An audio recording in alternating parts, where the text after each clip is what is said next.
India versus south Africa first test match வந்து பார்த்தீங்கன்னா இன்றைக்கி செஞ்சுரியில் ஸ்டார்ட் ஆச்சு. இந்த மேட்ச் வந்து பார்த்தீங்கன்னா ஃபர்ஸ்ட் டேயில் 90 ஓவர் கூட ஆடாமல் வந்து பார்த்தீங்கன்னா ஸ்ட்ரென்த் செய்யப்பட்டது. இந்தியன் டீம் வந்து பார்த்தீங்கன்னா ஃபர்ஸ்ட் பேட்டிங் செஞ்சு 59 ஓவரில் 208 ரன்னுக்கு வந்து பார்த்தீங்கன்னா 8 விக்கெட்டு இழந்து ஆடிட்டு வராங்க. இந்தியன் டீமை பொறுத்த வரைக்கும் அதிகபட்சமாக வந்து பார்த்தீங்கன்னா KL ராகுல் 70 ரன் அடிச்சிருக்காரு ஆட்டம் இழக்காமல். அதுக்கடுத்தபடியாக வந்து பார்த்தீங்கன்னா ஸ்ட்ரைக்கர் செய்யர் ஒரு 31, விராட் கோலி ஒரு 38 ரன்னு, அதுக்கப்புறம் ஷார்துல் தாக்கூரோட ஒரு குட்டி கேமியோ 24 ரன்னு.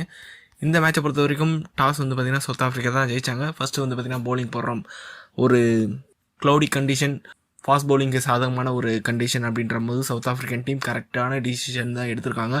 இருந்தாலும் சவுத் ஆஃப்ரிக்காவோட ஃபாஸ்ட் பவுலர்ஸ் ரபாடாவை தவிர்த்து எந்த ஒரு ஃபாஸ்ட் பவுலரும் அந்தளவுக்கு எஃபெக்டிவாக போடலன்னு தான் சொல்லி ஆகணும்.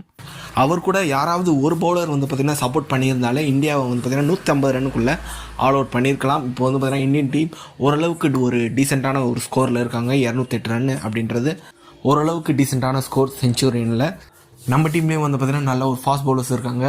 ஜஸ்பிரீத் பும்ரா, முகமது சிராஜ், அதுக்கப்புறம் பிரசித் கிருஷ்ணா இந்த மேட்ச்சில் தான் வந்து பார்த்திங்கன்னா டெபியூட் ஆனார். அதுக்கப்புறம் ஷார்துல் தாக்கூர் ஒரு 7 வந்து பார்த்திங்கன்னா சவுத் ஆஃப்ரிக்கா மண்ணில் இருக்குது. அப்படின்ற போது நமக்கு டீம் ஒரு நல்ல ஃபாஸ்ட் பவுலிங் ஆப்ஷன் இருக்குது. ரவீந்திர ஜடேஜா இந்த மேட்ச்சில் கிடையாது. அவருக்கு பதிலாக வந்து பார்த்திங்கன்னா ரவிச்சந்திரன் அஸ்வின் வந்து அந்த ஒரு ஆல்ரவுண்டர் ஸ்லாட்டில் விளையாடி இருக்காரு.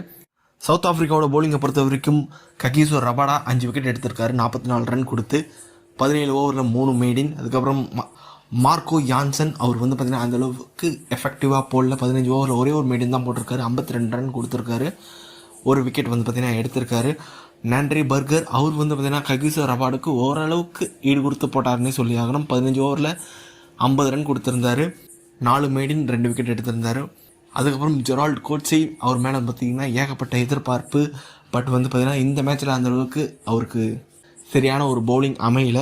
12 ஓவரில் 53 ரன்னு கொடுத்துருக்காரு, ஒரே ஒரு மெய்டின் தான் போட்டிருக்காரு. விக்கெட்டும் வந்து பார்த்திங்கன்னா அவருக்கு பெருசாக கிடைக்கல. அவரோட எக்கனாமி ரேட் தான் வந்து பார்த்திங்கன்னா இந்த ஒரு சவுத் ஆஃப்ரிக்கா பவுலிங் யூனிட்லேயே அதிகமாக இருக்குது. 4.4 எக்கனாமி ரேட் வந்து பார்த்திங்கன்னா ஜெரால்ட் கோட்ஸுக்கு இருக்குது. ஓவரால் இப்போதைக்கு சவுத் ஆஃப்ரிக்கா கை ஓங்கி இருந்தாலும் இந்தியன் டீம் பவுலிங்கில் தான் வந்து பார்த்திங்கன்னா இந்தியன் டீம் கம்பேக் கொடுக்க முடியும். இந்த இன்னிங்ஸில் வந்து பார்த்திங்கன்னா ஃபஸ்ட் இன்னிங்ஸில் இந்தியன் கிரிக்கெட் டீம் இன்னும் ஒரு 40-45 ரன் அடித்தா ஒரு நல்ல ஒரு பொசிஷனில் இருப்பாங்க அப்படின்ற மாதிரி இருக்கும். அதுக்கப்புறம் நம்மக்கிட்ட இருக்க ஃபாஸ்ட் பவுலர்ஸை வச்சு ஃபைட் பண்ணலாம். ஓகே, உங்களை பொறுத்த வரைக்கும் இந்தியன் டீம் இன்னும் எவ்வளோ ரன் வந்து பார்த்திங்கன்னா அடித்தா நல்லாயிருக்கும்? நம்மளோட ஃபாஸ்ட் பவுலர்ஸ் சவுத் ஆஃப்ரிக்காவோட ஃபஸ்ட் இன்னிங்ஸில் சவுத் ஆஃப்ரிக்கன் டீமை வந்து பார்த்திங்கன்னா எவ்வளோ ரனில் ஆல் அவுட் பண்ணுவாங்க அப்படின்றதையும் வந்து கமெண்ட் பாக்ஸில் டைப் பண்ணுங்கள். KL ராகுலோட இன்னிங்ஸ், விராட் கோலியோட இன்னிங்ஸ் எந்த அளவுக்கு உங்களை சந்தோஷப்படுத்துச்சு அப்படின்றதையும் வந்து பார்த்திங்கன்னா கமெண்ட் பாக்ஸில் டைப் பண்ணுங்கள். இந்த வீடியோ பிடிச்சிருந்தா லைக் பண்ணுங்கள், ஷேர் பண்ணுங்கள், நம்ம சேனலை மறக்காமல் சப்ஸ்கிரைப் பண்ணி வச்சுக்கோங்க.